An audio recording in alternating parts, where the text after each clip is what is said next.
جو لوگ اللہ کے آگے سر اطاعت خم کرنے والے ہیں، یعنی مسلمان مرد اور مسلمان عورتیں اور مومن مرد اور مومن عورتیں اور فرمانبردار مرد اور فرمانبردار عورتیں اور راست باز مرد اور راست باز عورتیں اور صبر کرنے والے مرد اور صبر کرنے والی عورتیں اور عاجزی کرنے والے مرد اور عاجزی کرنے والی عورتیں اور خیرات کرنے والے مرد اور خیرات کرنے والی عورتیں اور روزے رکھنے والے مرد اور روزے رکھنے والی عورتیں اور اپنی شرمگاہوں کی حفاظت کرنے والے مرد اور حفاظت کرنے والی عورتیں اور اللہ کو کثرت سے یاد کرنے والے مرد اور کثرت سے یاد کرنے والی عورتیں۔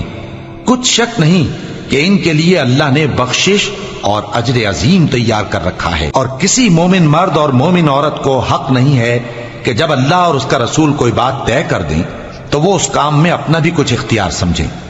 اور جو کوئی اللہ اور اس کے رسول کی نافرمانی کرے وہ بالکل گمراہ ہو گیا۔ اور جب تم اس شخص سے جس پر اللہ نے احسان کیا تھا اور تم نے بھی احسان کیا تھا یہ کہتے تھے کہ اپنی بیوی کو اپنے پاس رہنے دے اور اللہ سے ڈر، اور تم اپنے دل میں وہ بات چھپا رہے تھے جس کو اللہ ظاہر کرنے والا تھا، اور تم لوگوں سے ڈرتے تھے، حالانکہ اللہ ہی اس کا زیادہ مستحق ہے کہ اس سے ڈرو۔ پھر جب زید نے اس سے تعلق ختم کر لیا، یعنی اس کو طلاق دے دی، تو ہم نے اسے تمہاری زوجیت میں دے دیا تاکہ مومنوں پر ان کے منہ بولے بیٹوں کی بیویوں کے ساتھ نکاح کرنے کے بارے میں جب وہ بیٹے ان سے اپنا تعلق ختم کر لیں یعنی طلاق دے دیں کچھ تنگی نہ رہے،